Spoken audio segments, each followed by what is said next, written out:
Granted two Bangladesh nationals. বাংলাদেশিরা যারা আবেদন করেছিল তাদের যে এলটিপি গ্রান্ট করে দিল, এরা নাগরিকত্বের আবেদন করতে পারবে সিএতে। এই সংখ্যাটা দেখে নিন কত।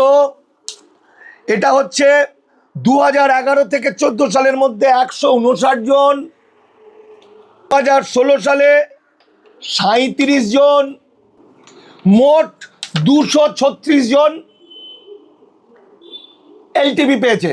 যেখানে 232 জন এলটিপি আশ্রয় চেয়েছে, তাতে 50-60 জন সিএতে আবেদন করলেন কেন? এ দোষটা কার? কেন আমাদের কথা শোনেননি? কেন রাজনৈতিক নেতাদের কথা শুনেছেন? কেন বিজেপির বেঈমানদের কথা শুনেছেন? কেন অসীম সরকারদের কথা শুনেছেন?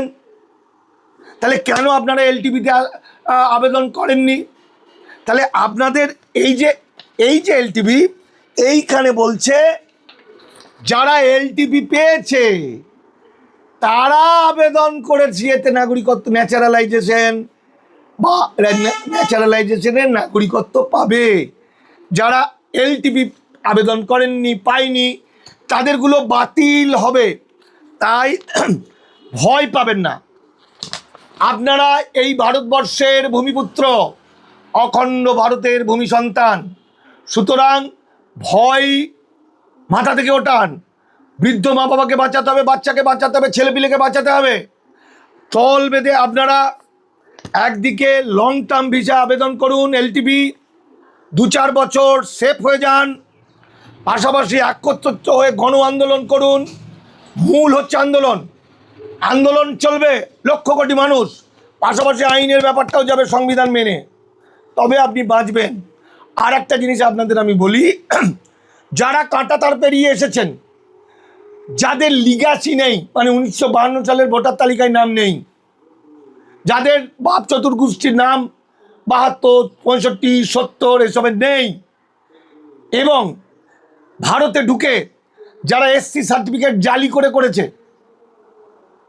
যারা চাকরি বাকরি জালি করে নিয়েছে, যারা রাজনৈতিক দলে ঢুকে এই ধরনের মানুষগুলোকে নিজে ময়ূরপুচ্ছ লাগিয়ে বাকি লোকগুলোকে ধরিয়ে দিচ্ছে বা ধরিয়ে দিল, ডিলিট করিয়ে দিল, এই মানুষগুলোকে আমরা ফরেনার্স অ্যাক্ট অনুযায়ী ধরিয়ে দিচ্ছি।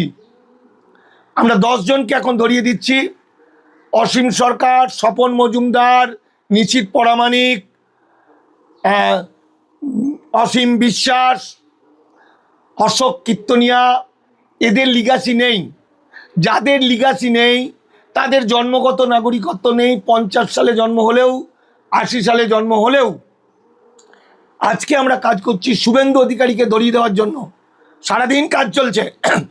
অনেক ভালো ভালো ছেলেমেয়েরা একদম সেই যুগে কাগজ জোগাড় করছে। ওরা যদি বাংলাদেশে খবর নেয়, বাংলাদেশে শিখিয়ে রাখবেন, তারা বলবে হ্যাঁ আমাদের এখানকার লোক, হ্যাঁ এরা ধর্মীয় নির্যাতনের ভয়ে গেছে, বা অমুক জায়গায় বোম পড়েছে এরা ভয়ে পালিয়েছে। ফলে আপনাকে আশ্রয় চাইতে হবে। এই দেখুন, আপনাকে আর একটা গভর্নমেন্টের ডকুমেন্ট দেখায়, press information bureau, government of India, ministry of home affairs. দেখে নিন, এইটা দেখে নিন।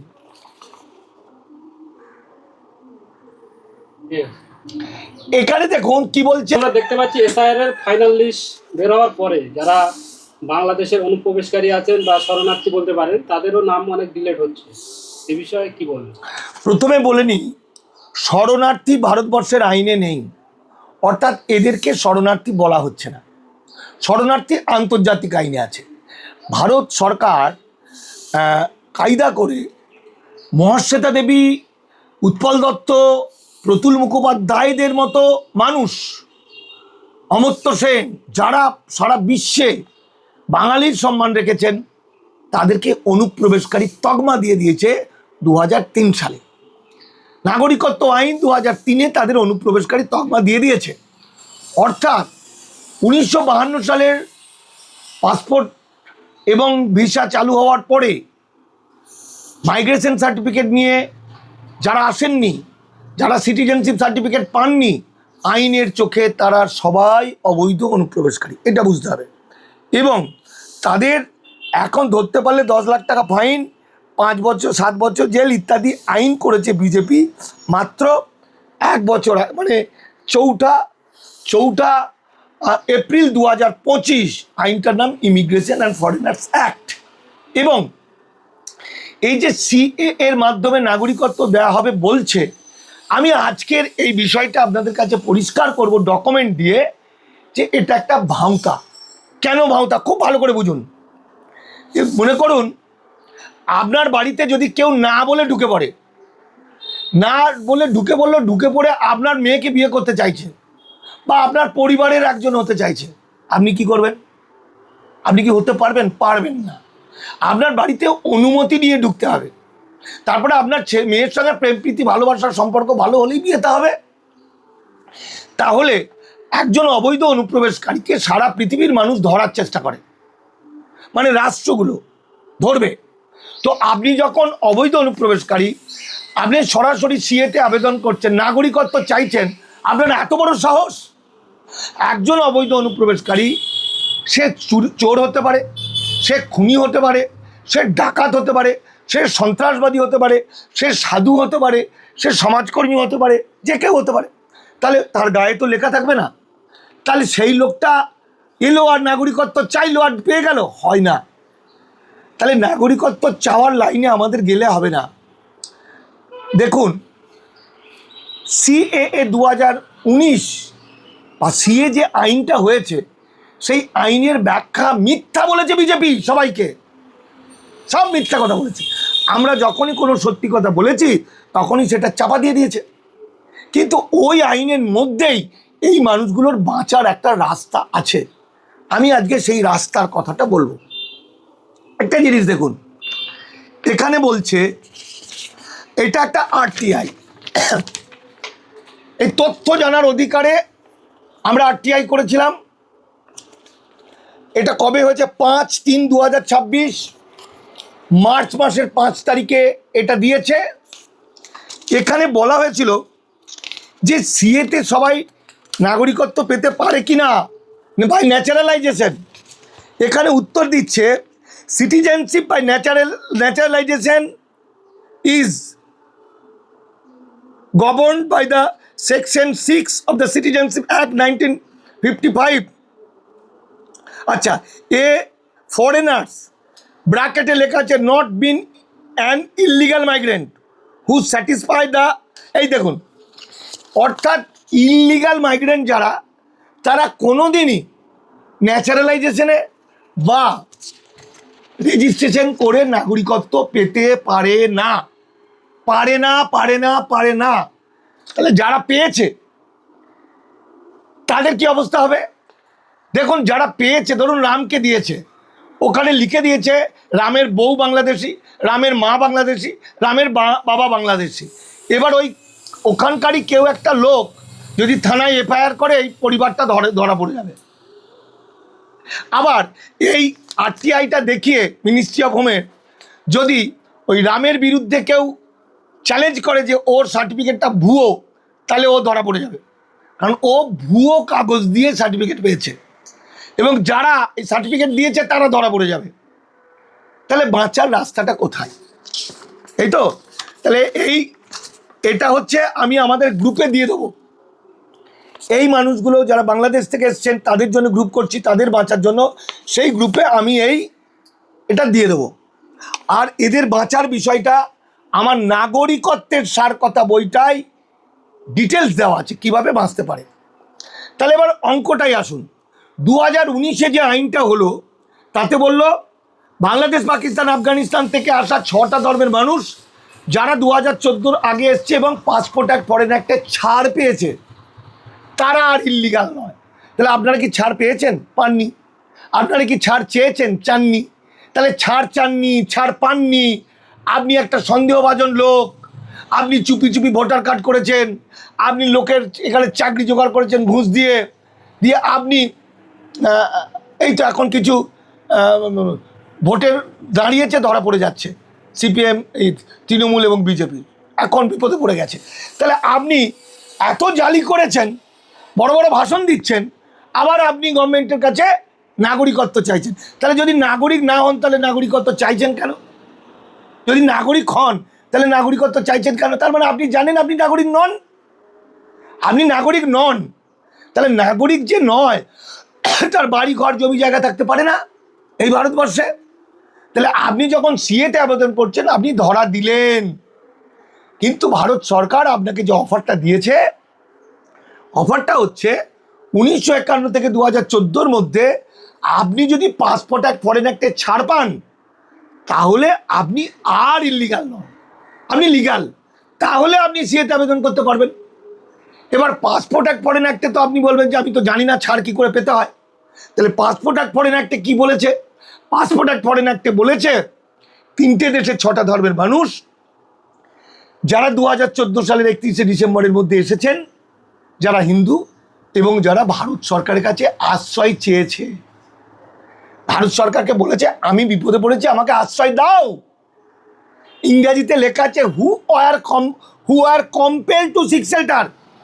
সিক মানে চাওয়া, শেল্টার মানে আশ্রয় দাও। Who are compel to seek shelter, আমাকে আশ্রয় দাও। তাহলে ভারত সরকার বলবে হ্যাঁ এ তো ভালো লোক, এ তো আমার সঙ্গে ঝামেলা করেনি, এ তো ইল্লিগাল হলেও আশ্রয় চাইছে, কারণ ভারত সরকার আইন করে দিয়েছে আশ্রয় চাইতে হবে। তাহলে যেদিন আপনি আশ্রয় চাইবেন সেদিন আপনি লিগাল হয়ে যাবেন। সেটা কিছুর মাধ্যমে যাবে, সিএর মাধ্যমে না, সিএ তো নাগরিকত্ব, আমি তো নাগরিকত্ব না, আমি আশ্রয়। তাহলে আশ্রয় চাইলে আমাকে একটা ফর্ম আছে, আমার বইটাতে দেওয়া আছে ফর্মটা, মিনিস্ট্রি অফ হোমে একটা ফর্ম দেওয়া আছে, সেই ফর্মে আশ্রয় চাইতে হয়। সেই আশ্রয় চাওয়াটাকে বলা হয় লং টার্ম ভিসা, দীর্ঘদিন ভারতে থাকার অনুমতি। এই অনুমতি যখন ভারত সরকার দেবে তখন আপনি সিএতে আবেদন করে নাগরিক হবেন। তাহলে অনুমতিটা আপনাকে চাইতে হবে। তাহলে অনুমতি আপনি চাইছেন, আপনি ভাবছেন আমি যদি অনুমতি চাই তাহলে তো আমি নাগরিক নই প্রমাণ হয়ে যাবে, আমার বাড়িঘর কী হবে? আরে ভাই আপনি তো সিএতে আবেদন করলেও তাই, সিএতে আবেদন করলে বেশি বিপদ, আর এসআই এলটিভি লং টার্ম ভিসায় আবেদন করলে আপনার কম বিপদ। কারণ আপনি যদি 1 লাখ লোক লং টার্ম ভিসায় আবেদন করেন তাহলে আপনার প্রথম সিকিউর হচ্ছে বাড়িঘরটা, আপনাকে অ্যারেস্ট করতে পারছে না যতদিন না কেসটা না মিটছে, অর্থাৎ যতদিন আপনি ফাইনাল না হচ্ছেন আশ্রয় পাবেন কি পাবেন না। তাহলে আপনি 5 বছর 10 বছর টাইম পেয়ে গেলেন। এই 5 বছর 10 বছরের মধ্যে ওরা যদি বাংলাদেশে খবর নেয়, বাংলাদেশে শিখিয়ে রাখবেন, তারা বলবে হ্যাঁ আমাদের এখানকার লোক, হ্যাঁ এরা ধর্মীয় নির্যাতনের ভয়ে গেছে, বা অমুক জায়গায় বোম পড়েছে এরা ভয়ে পালিয়েছে। ফলে আপনাকে আশ্রয় চাইতে হবে। এই দেখুন আপনাকে আর একটা গভর্নমেন্টের ডকুমেন্ট দেখায়, press information bureau, government of India, ministry of home affairs. দেখে নিন, এইটা দেখে নিন।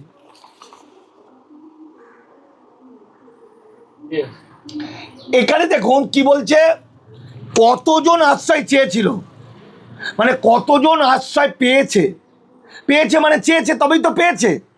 এখানে বলছে LTB granted two Bangladesh nationals, বাংলাদেশিরা যারা আবেদন করেছিল তাদের যে এলটিবি গ্রান্ট করে দিল, এরা নাগরিকত্বের আবেদন করতে পারবে সিএতে। এই সংখ্যাটা দেখে নিন কত, এটা হচ্ছে 2011 থেকে 14 সালের মধ্যে 159 জন, 2015 থেকে 2015 সালে 33 জন, 2016 সালে 37 জন, 2017 সালে 5 জন, 2018 সালে 32 জন, লাস্ট হচ্ছে 2018 সালে 32 জন, 2 জন, মোট 236 জন এলটিভি পেয়েছে, এরা না সিএতে আবেদন করতে পারবে। তাহলে যেখানে 232 জন এলটিভি আশ্রয় চেয়েছে তাতে 50-60 জন সিএতে আবেদন করলেন কেন? এই দোষটা কার? কেন আমাদের কথা শোনেননি? কেন রাজনৈতিক নেতাদের কথা শুনেছেন? কেন বিজেপির বেইমানদের কথা শুনেছেন? কেন অসীম সরকারদের কথা শুনেছেন? তাহলে কেন আপনারা এলটিভিতে আবেদন করেননি? তাহলে আপনাদের এই যে এলটিভি, এইখানে বলছে যারা এলটিভি পেয়েছে তারা আবেদন করে সিএতে নাগরিকত্ব ন্যাচারালাইজেশন বা ন্যাচারালাইজেশনের নাগরিকত্ব পাবে। যারা এলটিপি আবেদন করেননি, পায়নি, তাদেরগুলো বাতিল হবে। তাই ভয় পাবেন না। আপনারা এই ভারতবর্ষের ভূমিপুত্র, অখণ্ড ভারতের ভূমি সন্তান। সুতরাং ভয় মাথা থেকে ওঠান। বৃদ্ধ মা বাবাকে বাঁচাতে হবে, বাচ্চাকে বাঁচাতে হবে, ছেলেপিলেকে বাঁচাতে হবে। তল বেঁধে আপনারা একদিকে লং টার্ম ভিসা আবেদন করুন, এলটিপি 2-4 বছর সেফ হয়ে যান। পাশাপাশি একত্রিত হয়ে গণ আন্দোলন করুন। মূল হচ্ছে আন্দোলন। আন্দোলন চলবে, লক্ষ কোটি মানুষ। পাশাপাশি আইনের ব্যাপারটাও যাবে সংবিধান মেনে, তবে আপনি বাঁচবেন। আর একটা জিনিস আপনাদের আমি বলি, যারা কাঁটাতার পেরিয়ে এসেছেন, যাদের লিগাসি নেই, মানে 1952 সালের ভোটার তালিকায় নাম নেই, যাদের বাপ চতুর্গোষ্ঠীর নাম 72, 65, 70 এসবের নেই, এবং ভারতে ঢুকে যারা এসসি সার্টিফিকেট জালি করেছে,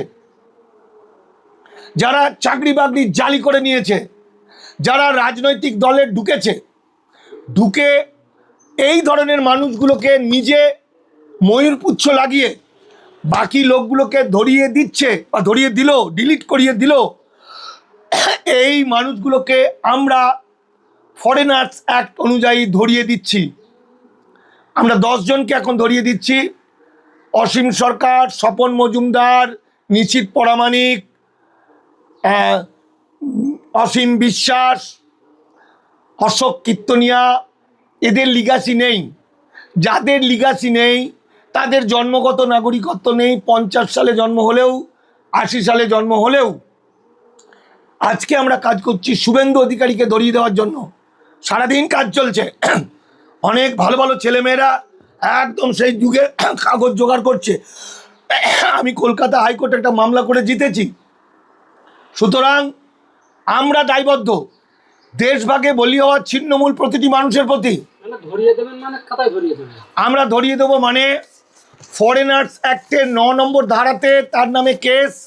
9 নম্বর ধারায় বলছে যার বিরুদ্ধে অভিযোগ তাকে প্রমাণ করতে হবে সে ভারতীয়, অর্থাৎ তাকে প্রমাণ করতে হবে 1952 সালের ভোটার তালিকায় তার দাদুর নাম ছিল, অর্থাৎ তাকে প্রমাণ করতে হবে সংবিধান অনুযায়ী 1948 সালের আগের থেকে সে বাস করছে।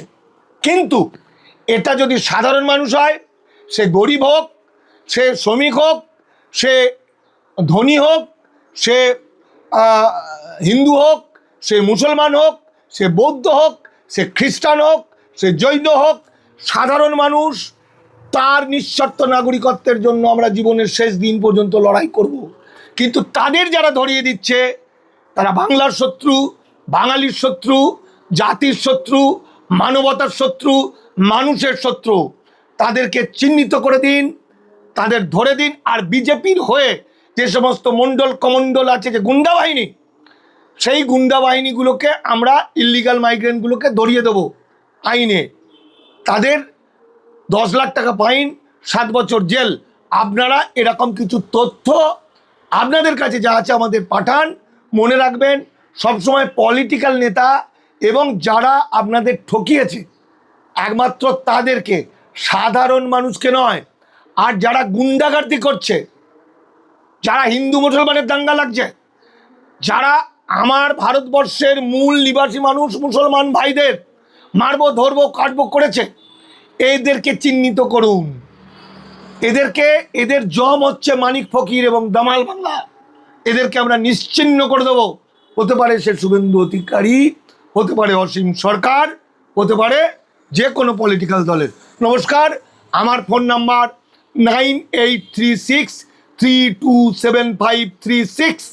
যারা দেশ ভাগে বলি হয়ে ছিন্নমূল হয়ে এসেছেন, 4 দিন আগে আসুন, 40 দিন আগে আসুন। আপনারা আমাদের সাথী, আমাদের বন্ধু। আপনাদের জন্য আমাদের সঙ্গে যোগাযোগ করুন। আপনাদের লিগ্যাল সাপোর্ট এবং সমস্ত রকম সহযোগিতা আমরা করব। নমস্কার।